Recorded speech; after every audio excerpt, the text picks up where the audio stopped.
स्वागत है आप सभी का मेरे चैनल में। आज हम एसएसबी क्वेश्चन पैटर्न के अनुसार मॉक टेस्ट करेंगे। तो चलिए शुरू करते हैं। क्वेश्चन नंबर 1, शिक्षण का उद्देश्य होता है। ऑप्शन ए, विद्यार्थियों को ज्ञान उपलब्ध कराना। बी, विद्यार्थियों को पढ़ाने के लिए प्रोत्साहित नहीं करना। सी, विद्यार्थियों को बताना कि पढ़ने से कुछ प्राप्त नहीं होता।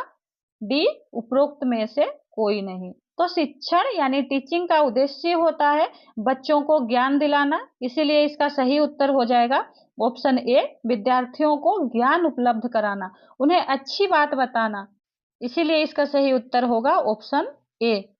क्वेश्चन नंबर 2, शिक्षण की प्रक्रिया एक त्रिस्तरीय प्रक्रिया है जिसके अंतर्गत आता है। ऑप्शन ए, छात्र, बी, शिक्षक, सी, पाठ्यक्रम, डी, ये सभी। तो शिक्षण एक ऐसी प्रक्रिया है जिसके अंतर्गत अध्यापक भी आते हैं, छात्र भी आते हैं और पाठ्यक्रम भी आता है, इसीलिए इसका सही उत्तर हो जाएगा ऑप्शन डी, ये सभी। शिक्षण के द्वारा बच्चों में ज्ञान का स्तर बढ़ाने पर बल दिया जाता है। क्वेश्चन नंबर 3, अधिगम का मुख्य उद्देश्य होता है। ए, छात्रों के व्यवहार में परिवर्तन लाना। बी, छात्रों के व्यवहार में कोई परिवर्तन नहीं लाना। सी, छात्रों को अपने मार्ग से विचलित करना। डी, उपरोक्त में से कोई नहीं। यहाँ विचलित होना चाहिए। अधिगम एक ऐसी प्रक्रिया है जिसके द्वारा अभ्यास अथवा अनुभव के आधार पर व्यवहार में परिवर्तन संभव होता है और शारीरिक परिवर्तन को अधिगम के अंतर्गत शामिल नहीं किया गया है, इसीलिए इसका सही उत्तर होगा ऑप्शन ए, छात्रों में व्यवहार में परिवर्तन लाना, ये होगा इसका सही उत्तर। और बी में लिखा है कोई परिवर्तन नहीं, तो अधिगम का अर्थ होता है कि बच्चों को शिक्षित करना, उन्हें अच्छी शिक्षा देना, तो इसमें परिवर्तन तो आना जरूरी है, स्वाभाविक है, इसीलिए ये बी नहीं होगा। और सी में भी छात्रों को अपने मार्ग से विचलित नहीं करना है, उन्हें सही रास्ते पर लेके आगे बढ़ना है, इसीलिए इसका सही उत्तर ऑप्शन ए हो जाएगा। क्वेश्चन नंबर 4, सूक्ष्म शिक्षण किस सिद्धांत पर बल देता है। ए, एकल कौशिक प्रशिक्षण पर। बी, द्विव कौशल प्रशिक्षण पर। सी, बहुकौशिक प्रशिक्षण पर। डी, उपरोक्त में से कोई नहीं। तो सूक्ष्म शिक्षण यानी माइक्रो टीचिंग, इसमें एक समय पर एक ही कौशल के प्रशिक्षण पर बल दिया जाता है, इसीलिए इसका सही उत्तर हो जाएगा ऑप्शन ए, एकल कौशिक प्रशिक्षण पर। क्वेश्चन नंबर 5, पियाजे तथा वाइगोस्की के अनुसार एक रचनात्मक कक्षा कक्ष में अधिगम। ऑप्शन ए, शिक्षक द्वारा लिखवाया जाता है तथा विद्यार्थी निष्क्रिय प्राप्तकर्ता होते हैं। बी, उद्दीपक तथा अनुक्रिया के जोड़ से होता है। सी, शिक्षक द्वारा पुनर्बलन किया जाता है। डी, शिक्षार्थियों द्वारा स्वयं सृजित किया जाता है जो एक सक्रिय भूमिका निभाते हैं। तो इसमें पियाजे तथा वाइगोस्की के अकॉर्डिंग एक रचनात्मक यानी क्रिएटिविटी क्लासरूम में छात्र क्या भूमिका निभाते हैं। तो उस क्लासरूम में छात्र स्वयं कुछ सृजित करना चाहते हैं तथा स्वयं कुछ करने पर बल दिया जाता है, छात्र स्वयं कुछ ना कुछ करते हैं और उस समय छात्र सक्रिय भूमिका निभाते हैं, यानी कि वो एक्टिव होते हैं ना कि इनएक्टिव, इसीलिए इसका सही उत्तर हो जाएगा ऑप्शन डी। क्वेश्चन नंबर 6, जब कोई बच्चा अपनी समस्या का समाधान स्वयं करने लगता है तो उसमें निम्न में से कौन सा गुण विकसित हो जाता है। ऑप्शन ए, वैज्ञानिक अन्वेषक का। बी, प्रतिशोध का। सी, ईर्ष्या का। डी, समस्या का। तो जब कोई बच्चा अपने ज्ञान और अनुभव के माध्यम से किसी समस्या के प्रत्येक पहलू को जानने लगता है तथा स्वयं ही समस्या का समाधान खोज लेता है, तब बच्चे में एक वैज्ञानिक अन्वेषक के गुण आने लगता है तथा वह अपनी समस्याओं का समाधान वो खुद ब खुद करने लगता है, तो उस समय वैज्ञानिक अन्वेषण का उसमें गुण आ जाता है, इसीलिए इसका सही उत्तर होगा ऑप्शन ए, वैज्ञानिक अन्वेषण यानी कुछ ना कुछ उसमें वैज्ञानिक की तरह खोज करने का प्रतिभा आ जाता है। क्वेश्चन नंबर 7, पियाजे के अनुसार देश वर्ष में कम आयु के बालकों में संज्ञानात्मक परिपक्वता का अभाव पाया जाता है। ऑप्शन ए, 6 वर्ष। बी, 9। सी, 8। डी, 10। तो पियाजे के अनुसार कौन से वर्ष के बालकों में संज्ञानात्मक परिपक्वता का अभाव पाया जाता है। पियाजे के अनुसार संज्ञानात्मक या मानसिक विकास निरंतर चलने वाली प्रक्रिया है, लेकिन जैसे जैसे बालकों की उम्र बढ़ती है वैसे वैसे उनका मानसिक विकास भी होते रहता है। और 6 वर्ष से कम आयु के बच्चों में संज्ञानात्मक परिपक्वता यानी कि कॉग्निटिव डेवलपमेंट का अभाव पाया जाता है। इसीलिए इसका सही उत्तर हो जाएगा ऑप्शन ए 6 वर्ष। 6 वर्ष से कम आयु वाले बालकों में संज्ञानात्मक परिपक्वता का अभाव पाया जाता है। थोड़ा सा उनमें सोचने समझने की शक्ति कम रहती है। क्वेश्चन नंबर 8, बालकों को पढ़ाते वक्त निम्न में से किस बात पर अधिक बल देना चाहिए? ऑप्शन ए विषय वस्तु को रटने पर, बी विषय वस्तु को समझने पर, सी बातचीत करते हुए पढ़ने पर, डी उपरोक्त में से कोई नहीं। तो बच्चों को पढ़ाते वक्त किस बात पर अधिक बल देना चाहिए, अधिक ध्यान देना चाहिए? तो विषय वस्तु को रटवाने, ये तो पूरा ही नेगेटिव है, कभी भी बच्चों से रटवाना नहीं चाहिए, ना कि उन्हें बातचीत करते हुए पढ़ने के लिए बोलना चाहिए। उन्हें विषय वस्तु को समझने पर बल देना चाहिए। उसे देखना चाहिए कि बच्चा उस कॉन्सेप्ट को अच्छी तरह से समझा है या नहीं। तो इसीलिए इसका सही उत्तर हो जाएगा ऑप्शन बी, विषय वस्तु को समझने पर बल देना चाहिए। क्वेश्चन नंबर 9, बालकों की सीखने की प्रक्रिया में कौन सा पर्यावरणीय कारक योगदान देता है? ऑप्शन ए पर्यावरण का प्रभाव, बी वंशानुक्रम, सी कक्षा का परिवेश, डी उपरोक्त सभी। तो यहाँ बालकों के सीखने के लिए पर्यावरण का भी प्रभाव होना जरूरी है, क्योंकि सीखने की प्रक्रिया में वातावरण का अधिक महत्व रहता है। यदि किसी कक्षा में अधिकतम विद्यार्थी पढ़ाई के लिए जागरूक हैं, तो कमजोर छात्र भी उन्हें देखकर पहले की तुलना में अधिक मेहनत करता है, क्योंकि बच्चों में वंशानुक्रम के माध्यम से यानी कि माता पिता से ही कुछ गुण आ जाते हैं। नेक्स्ट है कक्षा का परिवेश। कक्षा का भी परिवेश अगर अच्छा हो, बिजली अच्छी तरह हो, लाइट वगैरह हो, तो बच्चों में सकारात्मक प्रभाव पड़ता है। तो ये सारे के सारे कारक ही सीखने की प्रक्रिया में बच्चे को हेल्प करते हैं। इसीलिए इसका सही उत्तर हो जाएगा उपरोक्त सभी। क्वेश्चन नंबर 10, पियाजे के संज्ञानात्मक विकास के सिद्धांत के अनुसार किस अवस्था में बालक परिकल्पनात्मक ढंग से समस्याओं पर विचार कर सकता है? ऑप्शन ए अमूर्त संक्रियात्मक अवस्था, बी मूर्त संक्रियात्मक अवस्था, सी पूर्व संक्रियात्मक अवस्था, डी इंद्रिय जनित गामक अवस्था। तो इसमें जीन पियाजे के संज्ञानात्मक विकास के अनुसार बालक में अच्छी तरह से सोचने, समस्या समाधान करने तथा निर्णय लेने की क्षमता का विकास कौन से स्टेज में होता है? तो इसका सही उत्तर हो जाएगा ऑप्शन ए अमूर्त संक्रियात्मक अवस्था, जो कि उम्र 11 वर्ष से आगे तक की अवस्था को कहा जाता है अमूर्त संक्रियात्मक अवस्था। उसके सेकंड में जो दिया है मूर्त संक्रियात्मक अवस्था, ये 7 से 11 वर्ष तक चलने वाली अवस्था है। और पूर्व संक्रियात्मक अवस्था यानी 2 से 7 वर्ष तक चलने वाली अवस्था है। और इसके बाद इंद्रिय जनित अवस्था यानी कि वो जन्म से 2 वर्ष तक वो चलने वाली अवस्था है। पियाजे के अनुसार बच्चों में बुद्धि का विकास उनके जन्म के साथ ही जुड़ा हुआ रहता है। प्रत्येक बालक जन्म के समय से ही कुछ ना कुछ सीखा हुआ रहता है। पर अमूर्त संज्ञात्मक अवस्था में बालक अच्छी तरह से सोचता है, समस्या का समाधान करता है तथा उसे निर्णय लेने की क्षमता उसमें आ जाती है। इसीलिए इसका सही उत्तर है ऑप्शन ए अमूर्त संक्रियात्मक अवस्था। इसमें बालक परिकल्पनात्मक ढंग से समस्याओं पर विचार कर सकता है और उनमें निर्णय लेने की क्षमता आ जाती है। क्वेश्चन नंबर 11, निम्न में से किसका कथन है कि ज्ञानात्मक विकास नकल पर आधारित न होकर खोज पर आधारित होता है? ए जीन पियाजे, बी स्किनर, सी कोलबर्ग, डी वाइगोस्की। तो ज्ञानात्मक विकास नकल पर आधारित ना होकर खोज पर आधारित होना चाहिए, ये किसका कथन है? तो ये जीन पियाजे का कथन है। इसीलिए इसका सही उत्तर हो जाएगा ऑप्शन ए जीन पियाजे। जीन पियाजे का मानना है कि ज्ञानात्मक विकास केवल नकल पर आधारित ना होकर खोज पर आधारित होना चाहिए। उदाहरण के लिए एक 4 साल का बालक यदि भिन्न भिन्न आकार के प्यालों को प्रथम बार क्रमानुसार लगा देता है, तो यह उसकी बौद्धिक वृद्धि की खोज और निर्माण से संबंधित है। तो इसीलिए इसका सही उत्तर है ऑप्शन ए जीन पियाजे। क्वेश्चन नंबर 12, निम्न में से क्या संवेग नहीं है? ए भय, बी क्रोध, सी पलायन, डी करुणा। तो इनमें से कौन कौन सा संवेग नहीं है, यानी कि वो इमोशनल नहीं है। तो यहाँ भय, क्रोध और करुणा, तो ये तीनों ही इमोशनल कैटेगरी में आ जाते हैं। और जो नहीं आता है वो है पलायन। पलायन यानी कि भाग जाना। इसीलिए इसका सही उत्तर हो जाएगा ऑप्शन सी, पलायन। यहाँ पूछा है क्या संवेग नहीं है, इसीलिए इसका जो नहीं है उत्तर है वो है पलायन। क्वेश्चन नंबर 13, विद्यालय के शिक्षक को अपने शिक्षार्थियों को अभिप्रेरित करने के लिए निम्नलिखित में से किस रणनीति को अपनाना चाहिए?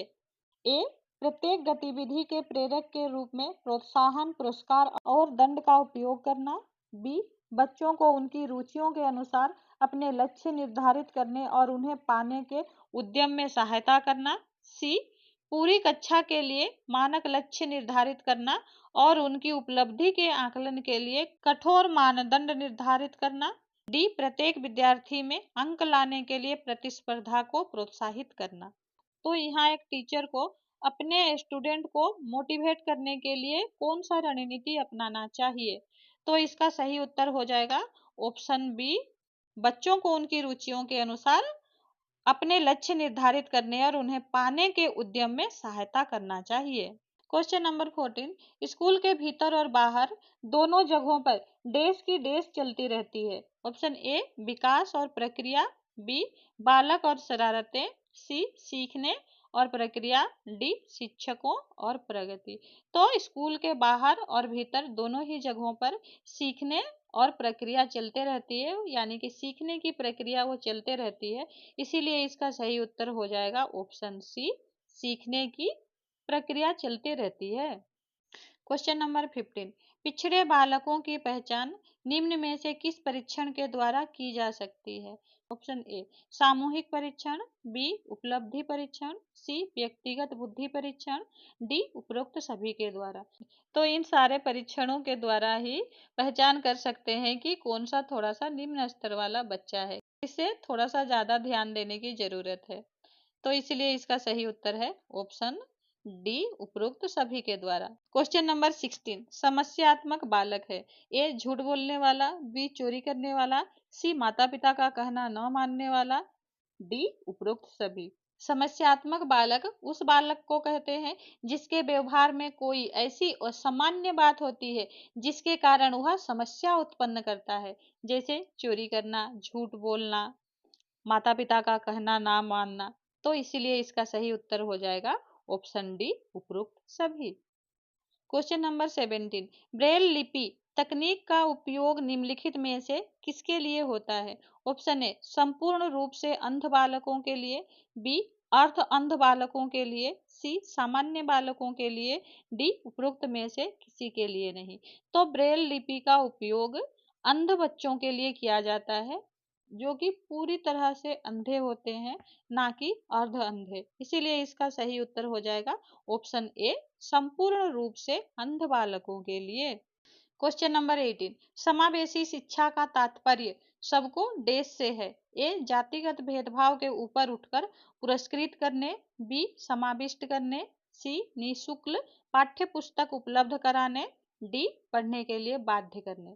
तो समावेशी शिक्षा यानी कि इंक्लूसिव एजुकेशन का अर्थ होता है जिसमें एक सामान्य छात्र एक दिव्यांग छात्र के साथ विद्यालय में एक साथ शिक्षा प्राप्ति के अवसर मिलने चाहिए। इसीलिए इसका सही उत्तर है ऑप्शन बी, समाविष्ट करने। एक समावेशी शिक्षा का तात्पर्य होता है सभी को एक साथ रखना। क्वेश्चन नंबर 19, विश्लेषणात्मक प्रश्न किसमें किया जाएगा? ए, पुनरावृत्ति। बी, उद्देश्य कथन। सी, प्रस्तावना। डी, प्रस्तुतिकरण। तो विश्लेषणात्मक प्रश्न प्रस्तुतिकरण सोपान में पूछा जाता है, तो इसीलिए इसका सही उत्तर है ऑप्शन डी, प्रस्तुतिकरण। क्वेश्चन नंबर 20, छात्रों के मूल्यांकन के लिए पूरक प्रकार के प्रश्न पूछे जाते हैं। पूरक प्रकार के प्रश्न हैं ए, अति लघु उत्तरीय प्रश्न। बी, लघु उत्तरीय प्रश्न। सी, निबंधात्मक प्रश्न। डी, उपरोक्त सभी। तो यहाँ कहा गया है छात्रों के मूल्यांकन के लिए उन्हें पूरक प्रकार के प्रश्न पूछे जाते हैं।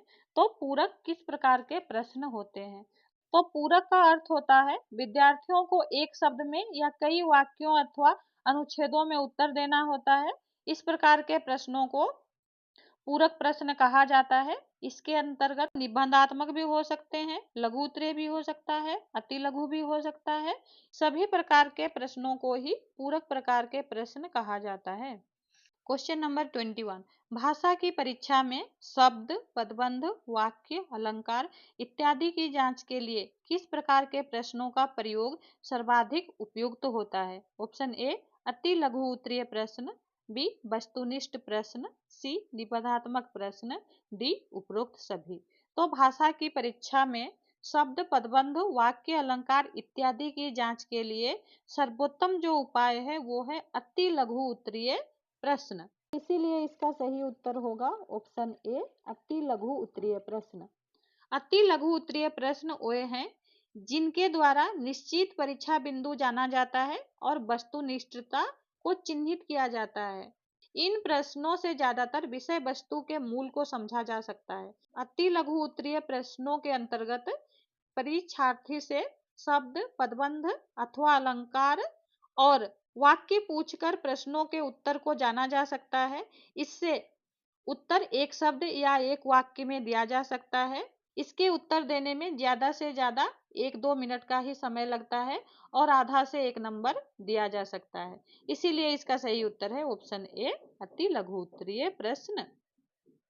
क्वेश्चन नंबर 22, एक समावेशी कक्षा में एक शिक्षक को विशिष्ट शैक्षिक योजनाओं को ऑप्शन ए तैयार नहीं करना चाहिए, बी कभी कभी तैयार करना चाहिए, सी सक्रिय रूप से तैयार करना चाहिए, डी तैयार करने के लिए हतोत्साहित होना चाहिए। तो एक समावेशी कक्षा में एक शिक्षक को विशिष्ट रूप से शैक्षिक योजनाओं को सक्रिय रूप से तैयार करना चाहिए। इसीलिए इसका सही उत्तर हो जाएगा ऑप्शन सी सक्रिय रूप से तैयार करना चाहिए, ना कि हतोत्साहित होना चाहिए और तैयार नहीं करना चाहिए या फिर कभी कभी तैयार करना चाहिए। नहीं, हमेशा सक्रिय रूप से तैयार करना चाहिए। क्वेश्चन नंबर 23, कौन सी शिक्षण सहायक सामग्री बच्चों के लिए सर्वाधिक आकर्षण का केंद्र होनी चाहिए? A bulletin board, B black board, C chart, D रेखा चित्र। तो कौन सी ऐसी शिक्षण विधि है जिससे बच्चे सर्वाधिक आकर्षित होते हैं? तो इसका सही उत्तर है ऑप्शन ए बुलेटिन बोर्ड। बुलेटिन बोर्ड आधुनिक शिक्षा प्रणाली का एक उपयोगी उपकरण है। इस पर देश की राजनीतिक, आर्थिक तथा सामाजिक समस्याओं के संबंध में चित्र, ग्राफ, आकृति तथा लेख एवं आवश्यक सूचनाओं को प्रदर्शित करके बालकों की जिज्ञासा को उत्तेजित किया जाता है ताकि उनके ज्ञान में निरंतर वृद्धि होती रहे। बुलेटिन बोर्ड बालकों के आकर्षक के केंद्र होते हैं। इस पर बालकों को भी अपनी एकत्रित की हुई सामग्री को प्रदर्शित करने का अवसर मिलना चाहिए और इसे एक ऊंचे स्थान पे कहीं भी लगा देना चाहिए जिससे सभी बालक प्रदर्शित की हुई सामग्री से लाभान्वित हो सके। इसीलिए इसका सही उत्तर है ऑप्शन ए बुलेटिन बोर्ड। क्वेश्चन नंबर 24, निम्नलिखित में से किसने बच्चों की अंतःक्रियाओं को उनके विकास का मूल आधार माना है? ए लॉरेंस कोलबर्ग, बी लेव वाइगोस्की, सी जीन पियाजे, डी स्किनर। तो किसने बच्चों की अंतःक्रियाओं को उनके विकास का मूल आधार माना है? तो इसका सही उत्तर होगा ऑप्शन बी लेव वाइगोस्की। लेव वाइगोस्की का मानना है कि समाज में घुलने मिलने के फलस्वरूप ही उसमें विभिन्न प्रकार का विकास होता है। समाज में उसे जिस प्रकार की सुविधाएं उपलब्ध होगी उसका विकास भी उसी प्रकार होगा। इसीलिए इसका सही उत्तर है ऑप्शन बी लेव Vygotsky. Question number 25, Murari Lal ने अपने मित्र को भांग पिलाकर नाव से कहां ठेल दिया? ऑप्शन ए नदी में, बी तालाब में, सी समुद्र में, डी झील में। तो मुरारी लाल ने अपने मित्र यानी मनोज शंकर के पिता को भांग पिलाकर नाव से नदी में ठेल दिया, केवल और केवल 8,000 रुपया बचा लेने के लिए। इसीलिए इसका सही उत्तर है नदी में, ऑप्शन ए नदी में। Question number 26, Victoria memorial hall किसने बनवाया है? ए शिवदत्त ने, बी लॉर्ड रिबन ने, सी भारत सरकार ने, डी लॉर्ड कर्जन ने। तो एक विक्टोरिया मेमोरियल हॉल और दूसरा दिल्ली दरबार, ये दो ही चीज जो कि लॉर्ड कर्जन ने बनाया था। इसीलिए इसका सही उत्तर है option D Lord Curzon. Question number 27, Rajinikanth को मारते वक्त उसके शरीर पर कुल कितने लाठी के निशान थे? Option A 20, B 25, C 30, D 24। तो रजनीकांत का चाचा भगवंत सिंह था और वो ही रजनीकांत को मारना चाहता था। इसीलिए रजनीकांत को जब मारे तो उसके शरीर पर कुल 24 लाठी के निशान थे। इसीलिए इसका सही उत्तर है option D 24। Question number 28, Rajinikanth का घाव कितना बड़ा था? ए 1 इंच लंबा और 1 इंच चौड़ा, बी 3 इंच लंबा और आधे इंच चौड़ा, सी 2 इंच लंबा और 1 इंच चौड़ा, डी आधा इंच लंबा और आधा इंच चौड़ा। तो रजनीकांत को जब मार रहे थे तब उसके शरीर पर जो घाव लगा था वो घाव 3 इंच लंबा और आधे इंच चौड़ा था। तो 3 इंच लंबा और आधा इंच चौड़ा। तो इसीलिए इसका सही उत्तर हो जाएगा ऑप्शन बी, 3 इंच लंबा और आधे इंच चौड़ा। क्वेश्चन नंबर 29, भोलाराम की पत्नी ने कितने रुपए पेंशन की बात नारद से कही थी? ए 10-20, बी 30-40, सी 20-30, डी 50। तो भोलाराम की पत्नी ने नारद से कही कि अगर 50-60 रुपया पेंशन मिलती तो बात कुछ अलग ही थी। भोलाराम नहीं मरता, क्योंकि भोलाराम गरीबी के कारण मरा था। अगर उसे 50-60 रुपया पेंशन मिल गया होता तो वो नहीं मरता। इसलिए भोलाराम की पत्नी ने ये बात उठाई और बोली नारद से कि अगर 50-60 रुपया मिलती होती तो वो भोलाराम नहीं मरा रहता। इसीलिए इसका सही उत्तर है option D 50-60। Question number 30, Bholaram ने पेंशन के लिए कितने दिनों में एक दरख्वास्त देते थे? ए 5-10, बी 10-15, सी 15-20, डी 1 महीना। तो भोलाराम हर 10-15 दिन में एक बार दरख्वास्त दे के आता था, एप्लीकेशन दे के आता था कि उनका पेंशन शुरू किया जाए। पर उस दरख्वास्त में वजन ना रखने के कारण भोलाराम का पेंशन नहीं हो पा रहा था। इसीलिए इसका सही उत्तर है ऑप्शन बी 10-15। 10-15 दिन में वो एक दरख्वास्त दे के आता था। क्वेश्चन नंबर 31, अमरकांत ने पठानिन को कितने रुपए दिए? ए 7, बी 5, सी 10, डी 4। तो अमरकांत ने पठानिन को 5 रुपए दिए थे। इसीलिए इसका सही उत्तर है ऑप्शन बी 5। क्वेश्चन नंबर 32, मेरे मुसलमान दोस्त ज्यादा तो नहीं है लेकिन जो एक दो हैं उनसे मैं जिक्र करूंगा। यह वाक्य किसने कहा है? ए सकीना ने, बी अमरकांत ने, सी शांति कुमार ने, डी पठानिन ने। तो इसका सही उत्तर है ऑप्शन बी अमरकांत ने। एक बार जब अमरकांत पठानिन को उसके घर छोड़ने गया तो वहां सकीना थी और वहां पठानिन अपने मन की दुख या फिर अपने मन की व्यथा अमरकांत को बताती है कि सकीना मेरी पोती है और वो अकेली घर में रहती है। अब मैं बूढ़ी हो गई हूँ, कब मेरी मृत्यु हो जाए, इसलिए अगर कोई लड़का मिल जाता तो सकीना का ब्याह कर देती। तो तब अमरकांत कहता है एक दो मुसलमान दोस्त हैं मेरे, मैं उनसे बात करके देखूंगा, अगर कोई मान जाए तो फिर सकीना का ब्याह हो सकता है। तो इसलिए यह वाक्य अमरकांत ने पठानिन से कहा था। इसलिए इसका सही उत्तर है ऑप्शन बी अमरकांत ने। क्वेश्चन नंबर 33, किसने कहा है चित्रलेखा तुम्हारी स्वामिनी है? ए चित्रगुप्त, बी बीजगुप्त, सी रत्नगुप्त, डी रत्नांबर। तो जब गुरु रत्नांबर श्वेतांक को लेकर बीजगुप्त के केलीगृह में आते हैं तब बीजगुप्त चित्रलेखा का श्वेतांक से परिचय कराते हुए कहता है कि ध्यान रखो तुम मेरे सेवक हो और चित्रलेखा मेरी पत्नी के समान है, तो यह तुम्हारी स्वामिनी हुई। इस तरह यह वाक्य बीजगुप्त ने श्वेतांक से कहा। इसीलिए इसका सही उत्तर हो जाएगा option B Bijgupta. Question number 34, बुढ़ापे में उठी जवानी कैसी होती है? ए अच्छी, बी महासत्यानाशी, सी आनंद देने वाली, डी शांति देने वाली। तो यह प्रश्न आपका बंटी से लिया गया है। इसमें कहा गया है कि बुढ़ापे में उठी जवानी महासत्यानाशी होती है। इसीलिए इसका सही उत्तर है ऑप्शन बी। क्वेश्चन नंबर 34, इनमें से कौन सा सूर्य का पर्यायवाची शब्द है? ऑप्शन ए लोक, बी अवनी, सी अर्क, डी कनक। तो इसमें सूर्य का पर्यायवाची शब्द पूछा है, तो चलिए देखते हैं। लोक यानी तीनों लोकों को कहा जाता है, धरती लोक, शिवलोक भी कहा जाता है, विष्णु लोक, इस तरह से लोक होता है। और अवनी, अवनी का अर्थ होता है पृथ्वी, और कनक का अर्थ होता है सोना, और अर्क का अर्थ होता है सूर्य। इसीलिए इसका सही उत्तर हो जाएगा ऑप्शन सी अर्क। अर्क का अर्थ है सूर्य। क्वेश्चन नंबर 35, बुधिया के अंतिम संस्कार के लिए जमींदार ने घीसू को कितने रुपये दिए? ए 5, बी 10, सी 4, डी 2। जब बुधिया प्रसव पीड़ा में मर गई तब घीसू और माधव जमींदार के पास गए और घीसू और माधव ने जमींदार के पास जाकर अपना दुखड़ा रोने लगे और कफन खरीदने के लिए पैसे की मांग की। तब जमींदार ने 2 रुपये दिए तो गांव वाले जैसे कि बनिए महाजनों ने भी कोई 2 आने, कोई 4 आने, इस तरह से कुछ ना कुछ दिए। 1 घंटे में ही घीसू के पास 5 रुपये की अच्छी रकम जमा हो गई, पर जमींदार ने उन्हें 2 रुपया दिया था, तो इसीलिए इसका सही उत्तर होगा जमींदार ने घीसू को कितने रुपये दिए थे? जमींदार ने घीसू को 2 रुपये दिए थे और पूरे गांव वालों ने मिलकर घीसू को 5 रुपये दिए थे, तो इसीलिए इसका सही उत्तर है ऑप्शन डी, 2 रुपये। क्वेश्चन नंबर 36, कौन गांव की नरम दिलवाली थी? ए स्त्रियां, बी घीसू की पत्नी, सी माधव की पत्नी, डी बुधिया।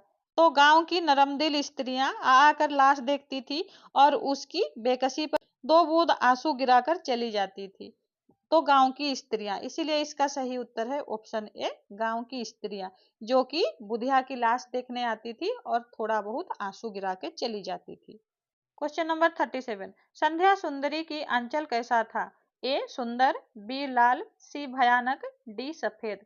तिमिरांचल में चंचलता का नहीं कहीं आभास, मधुर मधुर दोनों हैं उसके अधर। तो इस तरह संध्या सुंदरी के अंधकार रूपी अंचल में चंचलता का कहीं भी नाम नहीं था, अर्थात उसका आंचल अपनी स्थिरता के कारण भयानक बना हुआ था, इसीलिए इसका सही उत्तर हो जाएगा ऑप्शन सी, भयानक। क्वेश्चन नंबर 38, अष्टवक्र लगभग 1.5 रुपये की बिक्री का सामान ले जाकर वह सदा कितने पैसे लेकर लौटता था? ए 12-15 आने, बी 10-12 आने, सी 3-4 आने, डी 10-20 आने। तो अष्टवक्र लगभग 1.5 रुपया की बिक्री का सामान ले जाकर वह सदा 10-12 आने के पैसे लेकर लौटता था, तो इसीलिए इसका सही उत्तर हो जाएगा 10-12 आना, ऑप्शन डी, 10-12 आना। क्वेश्चन नंबर 39, कौन सा वाक्य में 2 समापिका क्रिया होते हैं? ए सरल वाक्य, बी संयुक्त वाक्य, सी मिश्र वाक्य, डी इनमें से कोई नहीं। तो कौन से वाक्य में 2 समापिका क्रिया होते हैं? समापिका क्रिया उसे कहा जाता है जिस क्रिया से वाक्य की समाप्ति की सूचना मिलती है, उसे समापिका क्रिया कहा जाता है। तो यह समापिका क्रिया संयुक्त वाक्य में होते हैं, इसीलिए इसका सही उत्तर होगा ऑप्शन बी, संयुक्त वाक्य। संयुक्त वाक्य यानी जिस वाक्य में 2 या 2 से अधिक स्वतंत्र उपवाक्य जुड़े हुए रहते हैं, उसे संयुक्त वाक्य कहा जाता है। तो इस संयुक्त वाक्य में 2 छोटे छोटे उपवाक्य वो समुच्चय बोधक अव्यय द्वारा जुड़े होते हैं। जैसे मैंने फिल्म का टिकट खरीदा और सिनेमा हॉल में चले गए, तो यहाँ और समुच्चय बोधक अव्यय के द्वारा जुड़ा हुआ है। जैसे एक वाक्य हो गया हमने फिल्म का टिकट खरीदा और दूसरा वाक्य हो गया सिनेमा हॉल में चले गए। तो इन दोनों ही उपवाक्य को आसानी से अलग किया जा सकता है, जिसे कि संयुक्त वाक्य कहा जाता है। और मिश्रित वाक्य में एक वाक्य दूसरे वाक्य के ऊपर डिपेंड रहता है, इसीलिए मिश्रित वाक्य नहीं होगा। और सरल वाक्य जिसमें एक उद्देश्य होता है और एक विधेय होता है, उसे सरल वाक्य कहा जाता है, इसीलिए इसका सही उत्तर है ऑप्शन बी, संयुक्त वाक्य। क्वेश्चन नंबर 40, किताब कागज वालों के साइन बोर्डों पर नया रोगन कब चढ़ता है? ए मार्च अप्रैल में, बी अप्रैल मई में, सी जुलाई अगस्त में, डी जून जुलाई में। तो यह प्रश्न गर्मियों के दिनों से लिया गया है और इसमें किताब कागज वालों के साइन बोर्ड पर नया रोगन यानी कि नया कलर कब चढ़ता है? तो किताब कागज वाले जुलाई अगस्त के महीने में नया रोगन चढ़ाते हैं, इसीलिए इसका सही उत्तर हो जाएगा जुलाई अगस्त यानी option C. Question number 41, Madhulika को उसकी भूमि से कितना अधिक मूल्य दिया जा रहा था? ए 4 गुना मूल्य, बी 2 गुना मूल्य, सी 3 गुना मूल्य, डी 4 गुना मूल्य। यह प्रश्न पुरस्कार से लिया गया है। यहाँ जब राजा साल में एक बार कृषि का रूप धारण करते हैं और वो किसी का भी खेत को चुना जाता है और वो उस खेत में हल जोतते हैं, तो इस बार मधुलिका के खेत को चुना गया था और मधुलिका को पुरस्कार के रूप में जो मूल्य दिया जा रहा था वो उसकी भूमि से चौगुना मूल्य अधिक दिया जा रहा था, इसीलिए इसका सही उत्तर होगा ऑप्शन ए, चौगुना मूल्य। क्वेश्चन नंबर 42, कपटी मित्र इस अर्थ को समझाने वाला मुहावरा छांटिए। ए, बड़े सांप, बी, उगल देना, सी, 9 2 11 होना, डी, आस्तीन का सांप। तो कपटी मित्र का अर्थ समझाने वाला जो मुहावरा है वो है ऑप्शन डी, आस्तीन का सांप। आस्तीन का सांप मुहावरे का अर्थ होता है कपटी मित्र। क्वेश्चन नंबर 43, कबीर ने माया की विभिन्न रूप बताया है, इनमें से कौन सा वाक्य सही नहीं है?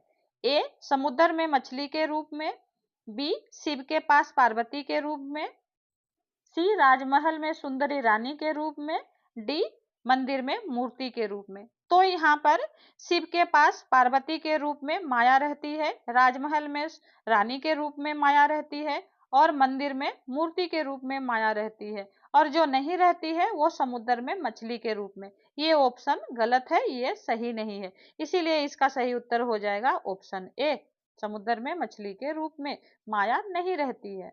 क्वेश्चन नंबर 44, गोपियां से विभिन्न प्रश्न सुनने के बाद उद्धव क्यों मौन हो गए?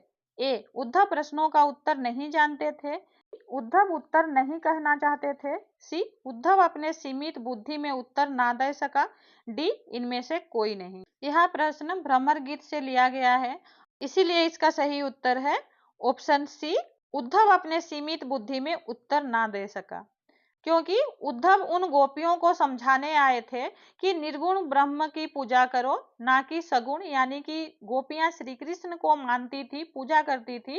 उद्धव का कहना था निर्गुण ब्रह्म को पूजा करो। तब गोपियां उद्धव से कहती है, यदि तुमने हमसे छल किया तो तुम पाप और दंड के भागी होगे। गोपियों के इस टक्कर के आगे उद्धव की बुद्धि कुंज हो गई, यानी मंद हो गई, और वे चुप हो गए। लेकिन गोपियों के व्यंग खत्म नहीं हुए, तो इसलिए इसका सही उत्तर है ऑप्शन सी, उद्धव अपने सीमित बुद्धि में उत्तर ना दे सका। क्वेश्चन नंबर 45, चंपा की मां किस नदी के तट पर मिट्टी का दीपक बांस की पिटारी में रखकर आकाशदीप जलाया करती थी? ए, महानदी, बी, गंगा, सी, भागीरथी, डी, गोदावरी। तो चंपा की मां भागीरथी नदी के तट पर बांस की पिटारी में रखकर आकाशदीप जलाया करती थी, इसीलिए इसका सही उत्तर हो जाएगा ऑप्शन सी, भागीरथी नदी। क्वेश्चन नंबर 46, अकाल में डूब कविता के कवि कौन थे? ए, केदारनाथ शर्मा, बी, केदारनाथ सिंह, सी, केदारनाथ अग्रवाल, डी, नागार्जुन। तो अकाल में डूब कविता के कवि केदारनाथ सिंह थे, इसीलिए इसका सही उत्तर है ऑप्शन बी, केदारनाथ सिंह। 47, उस समय सीता समेत दोनों भाई कौन सी नदी के तट पर निवास करते थे? ए, पैस्वनी, बी, यमुना, सी, सरस्वती, डी, गोदावरी। तो उस समय सीता समेत दोनों भाई पैस्वनी नदी के तट पर निवास करते थे, इसीलिए इसका सही उत्तर होगा ऑप्शन ए, पैस्वनी, और उन्होंने मंदाकिनी नदी में स्नान किया था। क्वेश्चन नंबर 48, ने का प्रयोग केवल कौन से काल में होता है? ए, वर्तमान काल, बी, भूतकाल, सी, भविष्यत काल, डी, अपूर्ण वर्तमान काल। तो ने का प्रयोग सिर्फ और सिर्फ भूतकाल में ही होता है, इसीलिए इसका सही उत्तर होगा ऑप्शन बी, भूतकाल। वर्तमान काल, भविष्य काल या फिर अपूर्ण वर्तमान काल, कहीं भी ने का प्रयोग नहीं होता है, सिर्फ और सिर्फ भूतकाल में ही इसका प्रयोग होता है। क्वेश्चन नंबर 49, उच्चारण की दृष्टि से इनमें से अर्ध स्वर कौन सा है? ए में तालव्य स्व, दंतो स्व, बी, यो, वो, सी, चो, छो, डी, यो, रो। क्वेश्चन नंबर 50, इनमें से काकल्य व्यंजन कौन सा है? ऑप्शन ए, हो, बी, वो, सी, रो, डी, लो। तो काकल्य व्यंजन ऐसा व्यंजन होता है जिसका उच्चारण प्रमुख रूप से कंठ द्वार के प्रयोग द्वारा किया जाता है। तो इनमें से जो काकल्य व्यंजन है वो है हो, इसीलिए इसका सही उत्तर हो जाएगा ऑप्शन ए, हो। नंबर 51, स्थान के आधार पर पश्च व्यंजन कौन कौन से हैं? ए, छोटी ई बड़ी ई, ए, बी में ओ, सी में आ, छोटी ऊ बड़ी ऊ, ओ, औ, और डी में ओ, छोटी ई छोटी ऊ और री। तो इनमें से छोटी ई बड़ी ई, ए, ये अग्र व्यंजन है, और ओ मध्य व्यंजन है, आ छोटी ऊ बड़ी ऊ ओ औ, इन्हें कहा जाता है पश्च व्यंजन। और ओ ई ऊ री ये स्वर वर्ण है, इसीलिए इसका सही उत्तर हो जाएगा ऑप्शन सी आ छोटी ऊ बड़ी ऊ ओ औ, इनको कहा जाता है पश्च व्यंजन या पश्च व्यंजन, इसीलिए इसका सही उत्तर है ऑप्शन सी। क्वेश्चन नंबर 52, आषाढ़ का एक दिन में जिस मंदिर की बात की गई है उस मंदिर का नाम क्या है? ऑप्शन ए जगदम्बा मंदिर, बी वैष्णो देवी मंदिर, सी काली माँ का मंदिर, डी दुर्गा मंदिर। तो आषाढ़ का एक दिन में जिस मंदिर की बात की गई है उस मंदिर का नाम है ऑप्शन ए जगदम्बा मंदिर, इसीलिए इसका सही उत्तर है ऑप्शन ए जगदम्बा मंदिर। क्वेश्चन नंबर 53, उच्चारण की दृष्टि से कौन सा लुंठित वर्ण है? ऑप्शन ए टो, बी रो, सी ढो, डी डो। तो उच्चारण की दृष्टि से रो को लुंठित वर्ण कहा जाता है, इसीलिए इसका सही उत्तर है ऑप्शन बी रो। क्वेश्चन नंबर 54, नाटक के अनुसार सिकंदर ने पर्वतेश्वर से कितने अश्वरोही लेकर मिलने को कहा? Option A 1000, B 100, C 5000, D 500। तो यहाँ पर्वतेश्वर 1000 सैन्य सहित सिकंदर की सहायता करने के लिए रावी तट पर पहुंच जाता है, इसीलिए इसका सही उत्तर है option A 1000। Question number 55, Kalidas और मातृगुप्त हैं ए भाई भाई, बी राजा प्रजा, सी दो मित्र, डी एक ही व्यक्ति। तो कालिदास और मातृगुप्त वो एक ही व्यक्ति के नाम है, पहले उसका नाम कालिदास था लेकिन वो बाद में जब कश्मीर चला गया तब उसने अपना नाम बदलकर मातृगुप्त रख लिया, तो इसीलिए इसका सही उत्तर हो जाएगा ऑप्शन डी, एक ही व्यक्ति के दो नाम हैं। क्वेश्चन नंबर 56, गौरा की मृत्यु कब हुई? ए रात के 12 बजे, बी भोर 4 बजे, सी सुबह 7 बजे, डी रात के 9 बजे। तो गौरा की जब मृत्यु हुई तो उस समय कितना बजा था? भोर के 4 बजे थे, यानी सुबह सुबह के 4 बजे थे, इसीलिए इसका सही उत्तर होगा ऑप्शन बी भोर 4 बजे। क्वेश्चन नंबर 57, लेखक किस शहर में समाचार पत्र का संपादक बन गए? ए पटना, बी बनारस, सी दिल्ली, डी इलाहाबाद। तो लेखक पटना शहर में समाचार पत्र का संपादक बन गए और वहां जाने के बाद उनका भेंट रजिया से भी हुआ, इसीलिए इसका सही उत्तर हो जाएगा ऑप्शन ए पटना। मनोज शंकर के पिता की मृत्यु हुई तब मनोज शंकर कितने वर्ष का था? ए 22 वर्ष, बी 18 वर्ष, सी 20 वर्ष, डी 12 वर्ष। तो मनोज शंकर के पिता की जब हत्या हुई या फिर उनकी मृत्यु हुई तब उस समय मनोज शंकर की उम्र 12 वर्ष की थी, इसीलिए इसका सही उत्तर है ऑप्शन डी 12 वर्ष। क्वेश्चन नंबर 59, चंद्रगुप्त किस प्रकार की कृति है? ए उपन्यास, बी नाटक, सी निबंध, डी काव्य।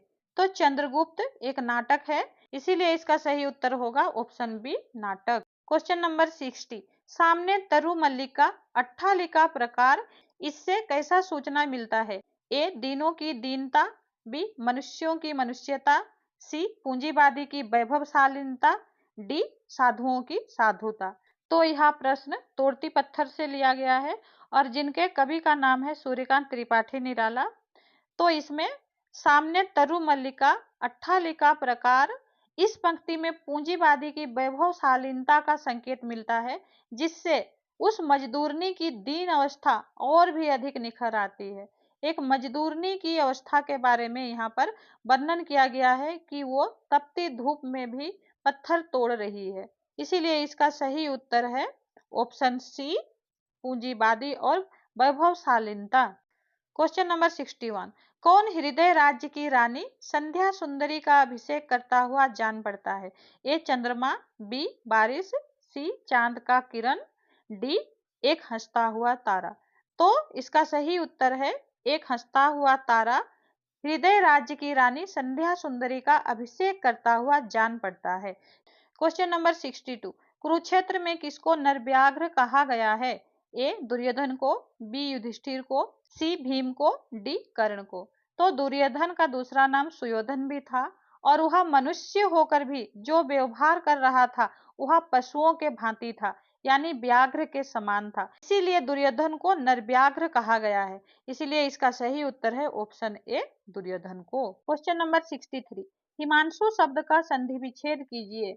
ए हिम प्लस अंशु, बी हिमा प्लस अंशु, सी हिम प्लस आंशु, डी हिमांश प्लस उ। तो हिमांशु का अगर हम सही संधि विच्छेद करेंगे तो हिम प्लस अंशु, इसीलिए इसका सही उत्तर होगा ऑप्शन ए, हिम प्लस अंशु, जो कि स्वर संधि के अंतर्गत आएगा। क्वेश्चन नंबर 64, देश में आतंकवादियों का खौफ शायद अभी अभी है, अर्थ की दृष्टि से वाक्य भेद। ए आज्ञावाचक, बी इच्छावाचक, सी विधानवाचक, डी संदेहवाचक। तो इसमें देश में आतंकवादियों का खौफ शायद अभी भी है, यहाँ पर शायद शब्द आया है, इसीलिए इसका उत्तर हो जाएगा संदेहवाचक। तो इस तरह के शब्द जहाँ पे शायद आता है, जहाँ पे हम श्योर नहीं होते हैं, वहां पर संदेहवाचक वाक्य होता है। तो इसीलिए इसका सही उत्तर है ऑप्शन डी, संदेहवाचक। क्वेश्चन नंबर 65, स्वर संधि का उदाहरण नहीं है। ए मतानुसार, बी जगदीश, सी अत्यंत, डी नरेंद्र। तो यहाँ पर पहले संधि विच्छेद करके देखते हैं। मतानुसार का मत प्लस अनुसार, यानी कि ओ प्लस ओ आ रहा है, यानी ये स्वर संधि है। जगदीश का अगर हम संधि विच्छेद करें तो जगत प्लस इस, ये व्यंजन संधि के अंतर्गत आता है, इसमें तो प्लस बड़ी ई का संधि होता है। और अत्यंत का संधि विच्छेद करेंगे तो अति प्लस अंत होगा, और नरेंद्र का संधि विच्छेद करेंगे तो नर प्लस इंद्र होगा। तो मतानुसार, अत्यंत और नरेंद्र ये तीनों ही स्वर संधि हैं, और जो स्वर संधि का उदाहरण नहीं है वो है जगदीश, यानी ये व्यंजन संधि है, इसीलिए इसका सही उत्तर होगा ऑप्शन बी जगदीश, जो कि स्वर संधि का उदाहरण नहीं है। क्वेश्चन नंबर 66, द्विवचनी कौन सा समास है? ए द्विगु समास, बी तत्पुरुष समास, सी बहुब्रीहि समास, डी द्वंद्व समास। द्विवचनी जिसमें पहला पद संख्यावाची हो उसे द्विगु समास कहा जाता है, इसीलिए इसका सही उत्तर होगा ऑप्शन ए द्विगु समास। द्विवचनी, पंचवटी, इस तरह के एग्जाम्पल द्विगु समास के अंतर्गत आते हैं। क्वेश्चन नंबर 66, नाश शब्द का विलोम शब्द क्या होगा? ए अविनाश, बी विनाश, सी प्रकाश, डी निर्माण। नाश कर देना उसका ऑपोजिट वर्ड है निर्माण कर देना, यानी बना देना। नाश करना यानी खत्म कर देना, और निर्माण यानी बनाना, इसीलिए इसका सही उत्तर है ऑप्शन डी निर्माण करना। क्वेश्चन नंबर 68, तत्कालिक का शुद्ध रूप क्या होगा? तो इनमें से हमें तत्कालिक का शुद्ध रूप ढूंढना है, तो इसका शुद्ध रूप होगा, तत्कालिक नहीं होता है, तात्कालिक होता है, तो इसीलिए इसका सही उत्तर होगा ऑप्शन डी तात्कालिक। तो मैं करता, तो मैं का, लो में हर्षिकर ली को, जहां पे लो में हर्षिकर ली है वही वाला आंसर हमारा सही होगा, और लो में बड़ी ई की मात्रा नहीं होगा। क्वेश्चन नंबर 69, रजनी का सही पर्यायवाची क्या होगा? विभावरी, रजनीश, विभाषा और रंजनी। तो रजनी का जो सही पर्यायवाची शब्द है वो है विभावरी, इसीलिए इसका सही उत्तर होगा ऑप्शन ए विभावरी, यानी रजनी रात को कहा जाता है। और रजनीश यानी कि वो रात के भगवान या चंद्रमा को कहा जाता है, और विभाषा यानी कोई क्षेत्रीय भाषा को बोला जाता है, और रंजन का अर्थ होता है कोई रंगने की क्रिया, इसीलिए इसका सही उत्तर है ऑप्शन ए विभावरी, यानी रजनी। क्वेश्चन नंबर 70, संज्ञा शब्द छांटिए। ए दौड़ना, बी आराधना, सी मुस्काना, डी पहनना। तो यहाँ पर संज्ञा शब्द हमें पहचानना है, कोई भी नाम वाला शब्द। तो यहाँ पर दौड़ना, मुस्काना और पहनना ये सारे क्रिया शब्द हैं, और जो हमारा संज्ञा शब्द है वो है आराधना। आराधना यानी कि पूजा करना, इसीलिए इसका सही उत्तर है ऑप्शन बी आराधना। क्वेश्चन नंबर 71, तुम कलयुग के भीम। भीम किस प्रकार का संज्ञा है? ए व्यक्तिवाचक, बी द्रव्यवाचक, सी जातिवाचक, डी भाववाचक। तो यहाँ भीम किस प्रकार का संज्ञा पूछा है, तो कई बार व्यक्तिवाचक संज्ञा का प्रयोग जातिवाचक संज्ञा की तरह किया जाता है। कभी कभी किसी व्यक्ति का नाम उसके गुण का पर्याय बन जाता है, तो उसका नाम जातिवाचक संज्ञा की तरह प्रयोग किया जाता है। तो यहाँ भीम एक नाम होते हुए भी जातिवाचक संज्ञा कहलाएगा, इसीलिए इसका सही उत्तर होगा ऑप्शन सी जातिवाचक संज्ञा। क्वेश्चन नंबर 72, इसमें से स्त्रीलिंग शब्द बताइए। ए पानी, बी घी, सी मूछ, डी नयन। तो इसमें पानी पुल्लिंग शब्द है, घी भी पुल्लिंग शब्द है, और नयन भी पुल्लिंग शब्द है। जो नहीं है वो है मूछ। मूछ स्त्रीलिंग शब्द होता है। मूछ, दाढ़ी, ये सारे स्त्रीलिंग शब्द होते हैं, इसीलिए इसका सही उत्तर है मूछ, जो कि स्त्रीलिंग शब्द है। क्वेश्चन नंबर 73, भैया शाम को घर आएंगे। यहाँ शाम को कौन सा कारक है? ए कर्ता, बी कर्म, सी संप्रदान, डी अधिकरण। तो यहाँ पूछा है भैया शाम को घर आएंगे, यहाँ शाम को समय का बोध करा रहा है, इसीलिए यहाँ अधिकरण कारक होगा। अधिकरण कारक में स्थान तथा समय की जानकारी मिलती है, इसलिए इसका सही उत्तर होगा ऑप्शन डी, अधिकरण कारक। कर्म का भी विभक्ति चिन्ह को होता है, पर यहाँ पे कर्म नहीं होगा, यहाँ पर अधिकरण होगा। क्वेश्चन नंबर 74, देश का विशेषण देशी, जहर का विशेषण देश होगा।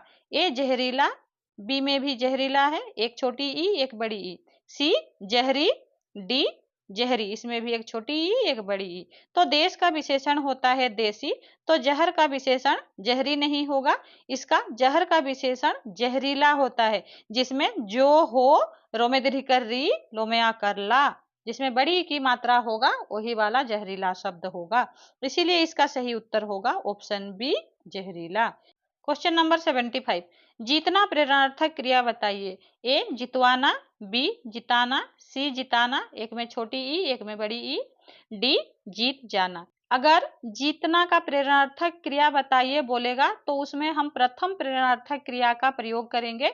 अगर प्रेरणार्थक क्रिया का द्वितीय प्रेरणार्थक क्रिया अगर वो पूछेगा तो वो द्वितीय वाला होता है, जिसमें कुछ नहीं पूछता है उसमें पहला प्रेरणार्थक क्रिया होता है। तो जीतना का प्रेरणार्थक शब्द होगा जिताना, जो में हसीकर जी, तो में आकर ता, नो में आकर ना, जिताना, इसीलिए इसका सही उत्तर होगा ऑप्शन बी, जिताना। अगर जिताना का द्वितीय प्रेरणार्थक क्रिया जितवाना, जो कि ऑप्शन ए हो सकता है, जो में हर्षिकर जी, तो वो में आकर हुआ, नो में आकर ना। हमेशा वाना अगर होगा तो वो द्वितीय प्रेरणार्थक क्रिया होता है। क्वेश्चन नंबर 76, छात्र बीमार था और वह परीक्षा में फेल हो गया, यह किस प्रकार का वाक्य है? ए सरल वाक्य, बी संयुक्त वाक्य, सी मिश्रित वाक्य, डी उपवाक्य। यहाँ एक वाक्य है, छात्र बीमार था और वह परीक्षा में फेल हो गया। यहाँ दो सरल वाक्यों को समुच्चय बोधक अव्यय द्वारा जोड़ा गया है।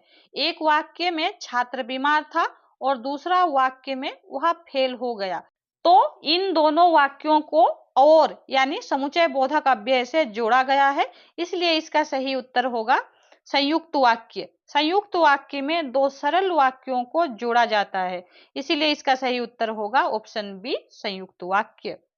क्वेश्चन नंबर 77, तीन तेरा होना मुहावरे का अर्थ क्या है?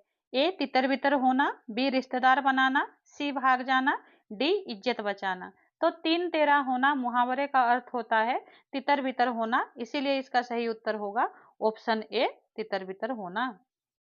क्वेश्चन नंबर 78, धातु में डैश जोड़ने से द्वितीय प्रेरणार्थक क्रिया बनती है। ए आना, बी लाना, सी लवाना, डी वाना। तो धातु में वाना जोड़ने से द्वितीय प्रेरणार्थक क्रिया बनती है, जैसे कि प्रेरणार्थक क्रिया में हमेशा वाना रहता है, जितवाना, पिलवाना, इस तरह के शब्द बनते हैं, इसीलिए इसका सही उत्तर होगा ऑप्शन डी, वाना। क्वेश्चन नंबर 79, कटक में बाली यात्रा का मेला लगा है, यहाँ कटक में कौन से अर्थ में अधिकरण कारक होगा? ए समय की अवधि, बी स्थान का बोध, सी मूल्य बताने के लिए, डी तुलनात्मक विशेषता बताने के लिए। यहाँ क्वेश्चन पूछा है कटक में बाली यात्रा का मेला लगा है, यहाँ कटक में यानी कि ये स्थान का बोध करा रहा है, और जहाँ पर समय या स्थान का बोध होता है वहाँ अधिकरण कारक होता है, इसीलिए इसका सही उत्तर होगा स्थान का बोध, ऑप्शन बी, स्थान का बोध। क्वेश्चन नंबर 80, ताज कविता के अनुसार जब जग निर्जीव पड़ा है तब मृत्यु का कैसा पूजन हो रहा है?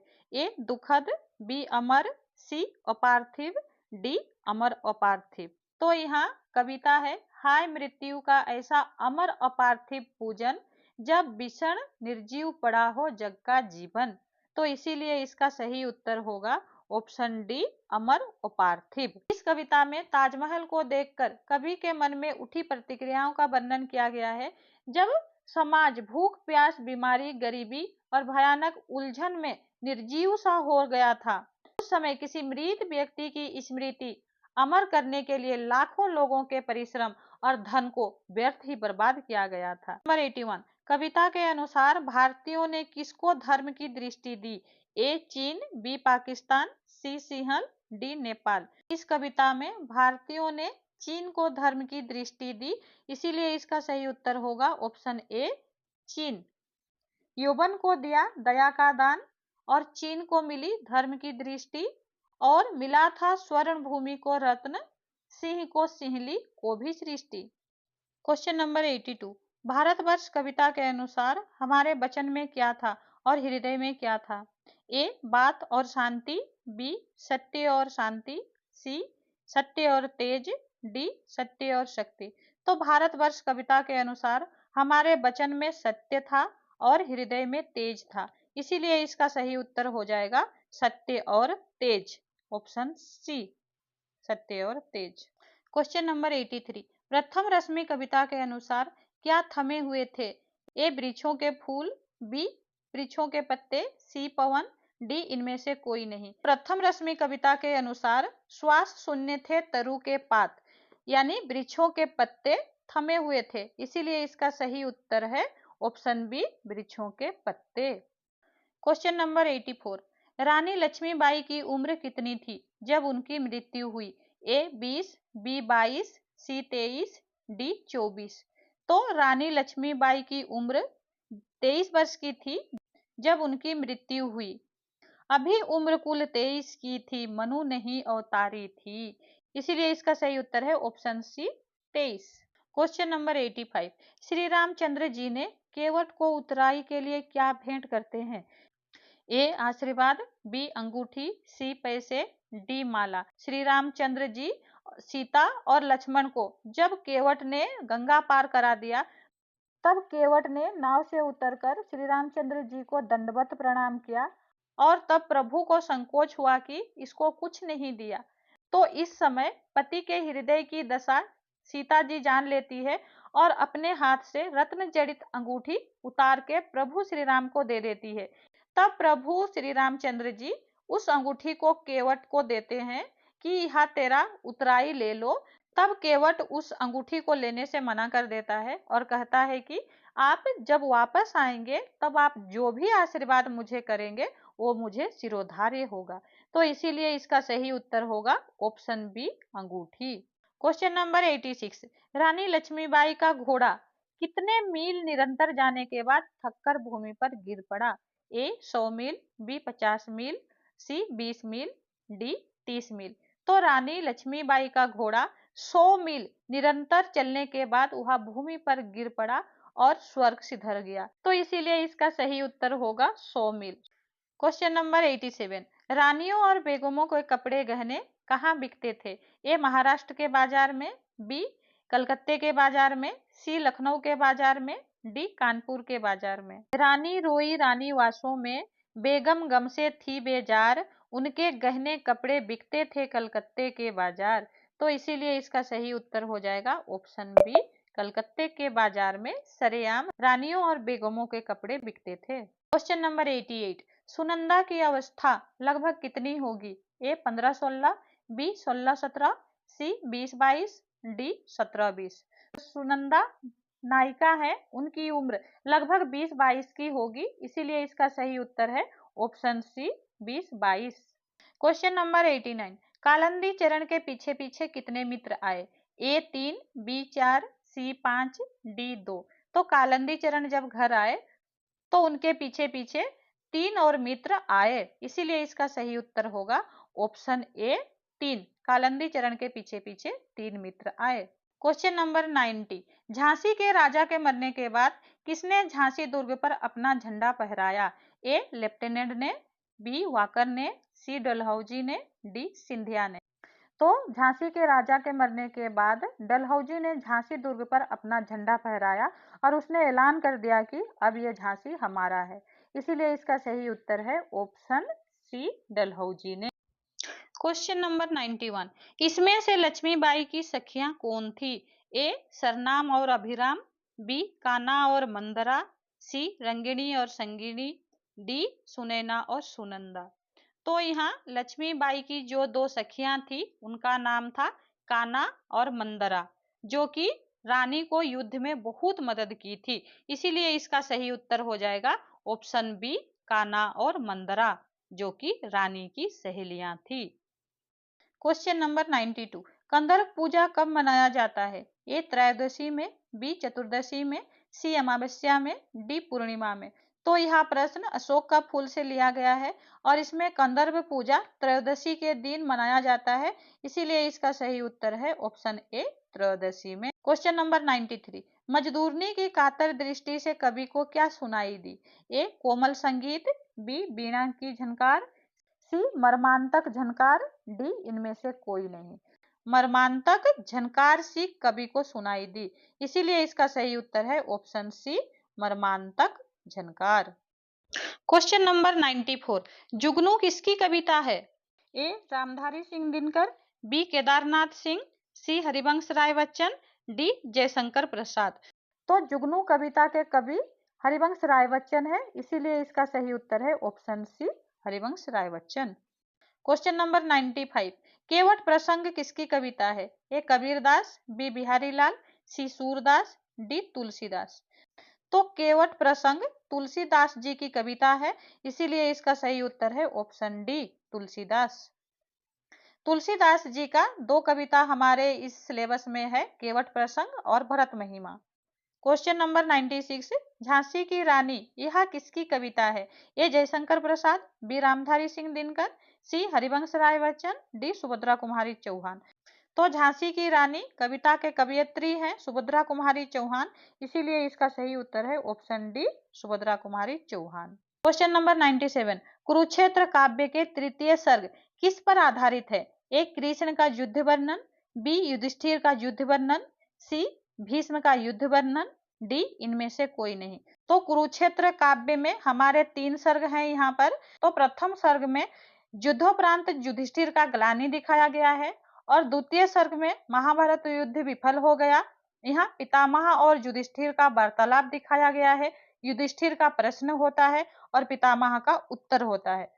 और तृतीय सर्ग में भीष्म के माध्यम से युद्ध में होने वाले ध्वंस के बारे में बताया गया है। तो यहाँ पूछा है कुरुक्षेत्र काव्य के तृतीय सर्ग में क्या आधारित है? तो सिर्फ तृतीय सर्ग में पितामह का युद्ध वर्णन दिया गया है, इसीलिए इसका सही उत्तर हो जाएगा ऑप्शन सी, भीष्म का युद्ध वर्णन।